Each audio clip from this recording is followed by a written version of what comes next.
Hey, what's up, folks? This is Corey Gerard, and I'm coming back to you for another interview show.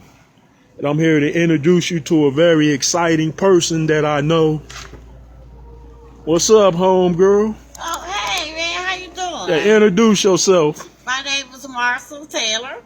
Yeah, we gonna call this the Marsul Taylor interview show. All right. You are really, really intriguing because every time I run into you, we always pick a topic and then we are able to bring much clarification to many matters in life and existence. It's like you're a walking encyclopedia or dictionary as well. And I thought I was the only person that was like that. Oh, well, thank you. Thank you. I tried. So what exciting topics of interest do you have for us today? My topic is the belief system. The belief system? Yeah, like what do people believe in? Why is it that they do believe? Can people actually believe in something they don't see or they have to see it? Like, what exactly do their belief system stand for? You mean like sort of like in a way the Matrix stuff where things are actually programmed into the mind, where you perceive things that they want you to see, or you just believe based on your conditioning and training? Is that what you mean? Yeah. I guess you could say like I would give you like, for instance, when people say I believe in God, what exactly, what is the name of the God that they exactly believe in? Is it Allah? Is it Jesus Christ, or what I'm saying, do they go by another name? Because it's a bunch of them. Right. People adopt a bunch of deities, like right. it's Christ, of course, that's first and foremost. They say Allah or Jehovah is the father of all creation. Then they say Hare Krishna was a god deity. Then there's people in Greek mythology that say, hey, Zeus, Hera, Ares, Hades, Poseidon. They say there's so many in the belief system, but those beliefs are transcending and they're generational and they're carried through. But what you believe one minute might change the next minute. Because I've heard people say they believe this at one time and then I run into them and they believe in something else entirely. Exactly. So that's one thing with beliefs. I guess it's not permanently etched in stone. Right. Well, I mean, the word that I read, it is a kind of like edge of stone. And then what's the word that you read? Well, I read the Bible. Oh, you believe the Bible, so you're a bona fide diehard Christian then. A Christian? Oh, another one. I'm not a Bible thumping one, but I pray every day for God to make me a better person.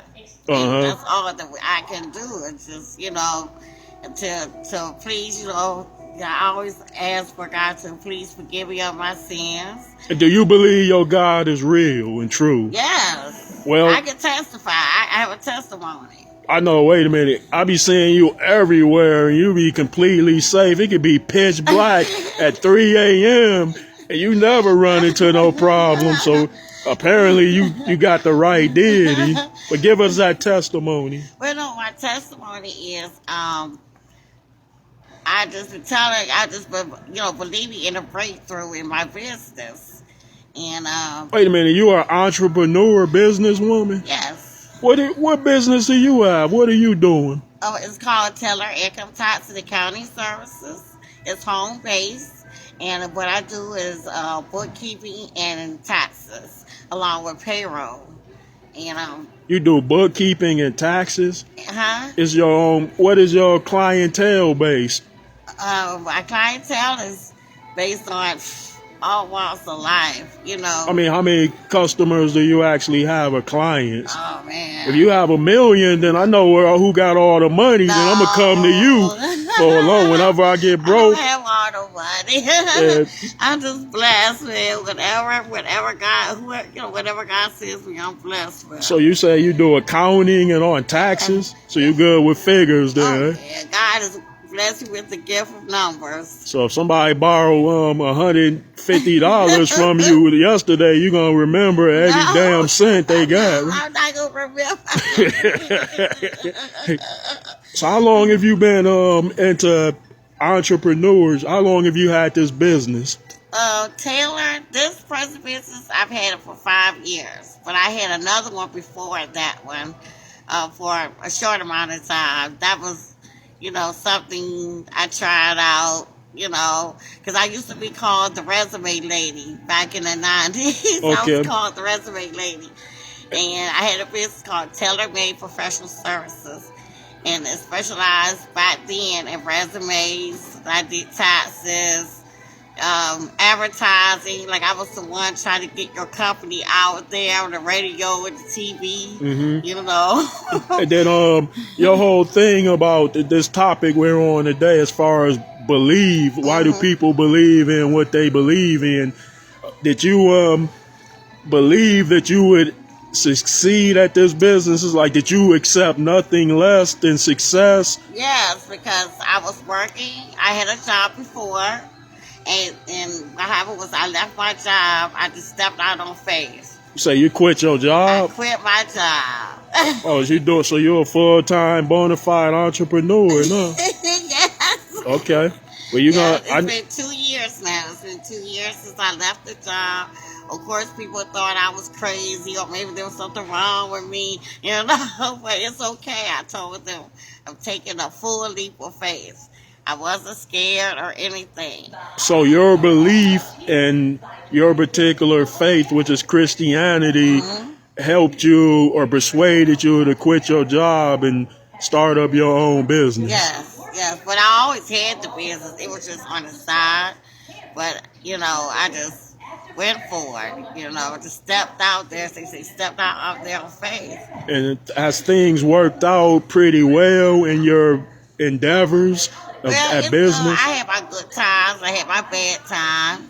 I'm learning more and more about myself, and not only as an entrepreneur, but also as a person as well. Okay.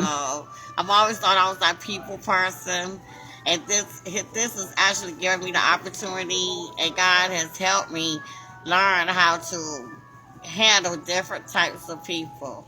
Okay. I'm really, really proud of you, because I don't run into too many people that have their own businesses. So that's good. But let's take this belief thing back. Let's take it in another way. Okay, people, why do you think people believe what they believe? Just say as far as what they see and what they hear. I believe it's all about what, who they are devoted to. People. You believe it has something to do with devotion. Right. Something higher. It's something of a higher power. Okay. Some people I've seen, they take the doctrine, they run with it, but. Well, everyone isn't religious. Right. Because, you'll be surprised how many people you run into that aren't religious. Because there are people out there that don't even believe in God at all. Right. 'Cause I've ran across atheists, but those people still believe in something anyway. Right. What do you think, persuades them and motivates them to say, get out of bed and wake up and go do some job and do this? Yeah. What they must believe in something. They must believe in something. The thing is, you just don't know what it is. If it's not God, then what else can it be? Some people told me that they believe that they're actually God. They think it's like an individual thing where maybe it's some kind of God complex.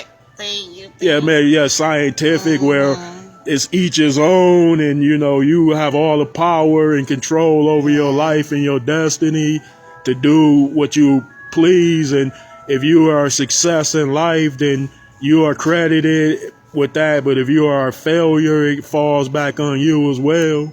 Do you believe that that is true and that they are entitled to believe that? I mean, everyone is entitled to what they believe, but at the end of the day, you know what I'm saying? Just say if anything happens to anyone, then they're gonna have to face judgment. That's my own belief system. Okay. You know, so it's like I'm not a perfect person at all. I don't even try to admit to say I am. I would be telling a bald faced lie. Okay, Yeah. so with that being said, that's why I pray constantly. You know, I tell people, you know, I go to church. You know, you don't just go to church just to sit there and holler your hallelujahs and praise the Lord and read the Bible just because the preacher's reading it. You have to take time to yourself. In your quiet time, you have to meditate on the scriptures. Yeah, You know I what I'm believe saying? that too. I believe everyone has a personal relationship with God too. I know you can get in church around a bunch of people and show your devotion and faith to God, and that's fine and dandy. But with that being said, you're going to be alone through most of your journeys, and you got to have a Right. personal relationship with God, because Right. God favors some people. They say God favors everyone, but some appear to be more favorable than others.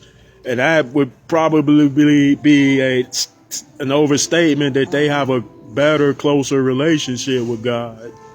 But Well, I see you seem to be spirited and good natured. So I think you have a okay relationship with God. Yeah, I try. It's a work of progress. It's a work of every day is a work of progress. Yeah. Every day, and there's some things I'm still learning about how I can get closer to God. You know, because sometimes I just have to ask Him, or you know, just ask Him to guide me in those ways. Mm-hmm. You know, so Yeah, well, it's worked out for you so well. And what are you looking at? What are these? Are you these are into? just Oh, you like the fan fiction stuff? I see. Now, it's something I wanted to ask you. I know you're a reader. yeah. What would inspire somebody to write? Like, somebody has to be inspired to write fan fiction, and that's the stuff that's not real. So, Right. what makes them believe in what they write if it's not real? To me, I always say, you know, creativity. That you have to be Creativity. very creative to think of something like this. Yeah, You know, that's not real. right? It's not real, but okay.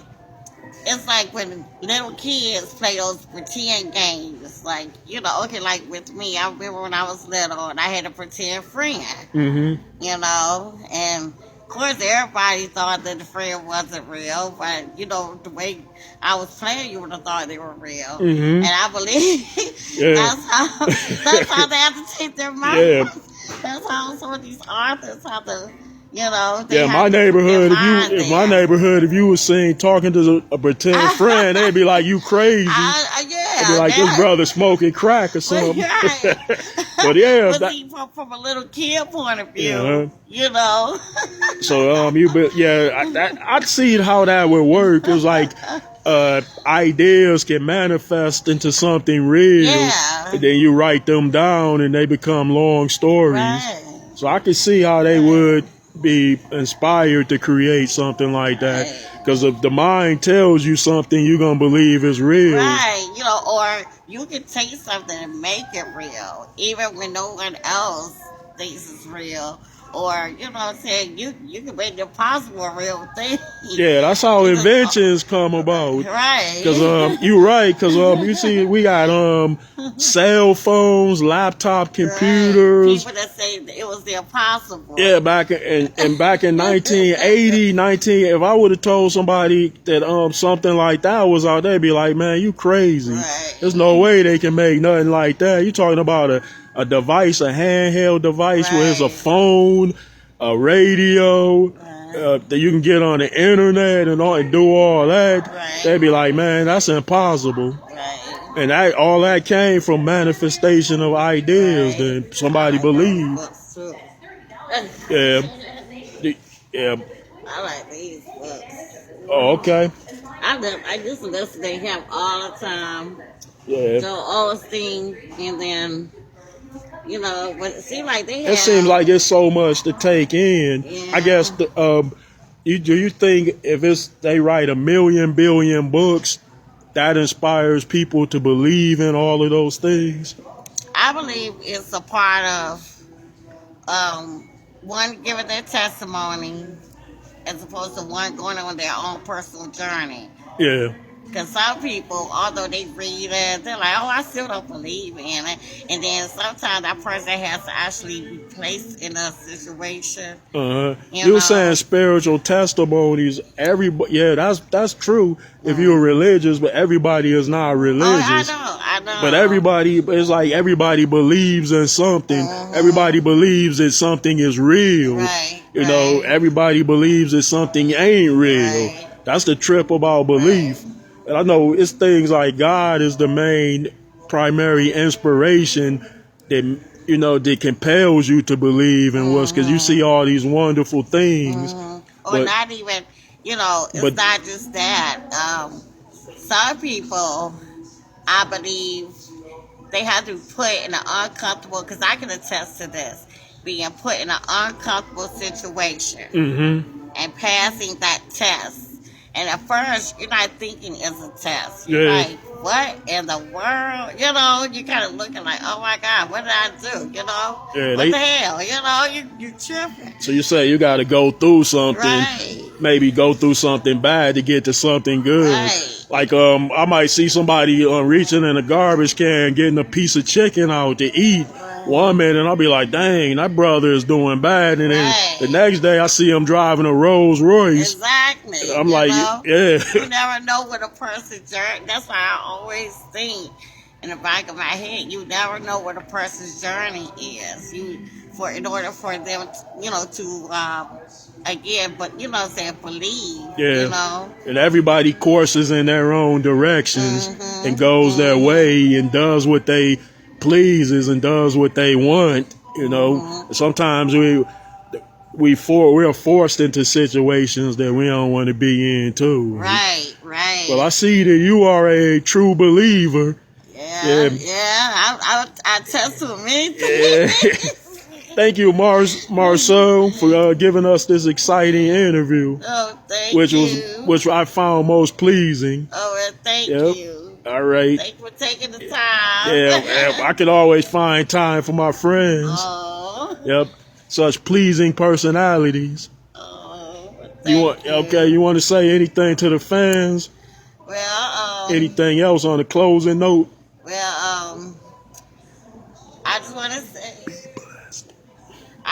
to tell everyone to just hold on in there and to be blessed. Okay, now. Most definitely. Yeah. I love you, man. Yeah. Well, this was the Marcel interview show. I bugged her enough, so I'm about to go get off into something.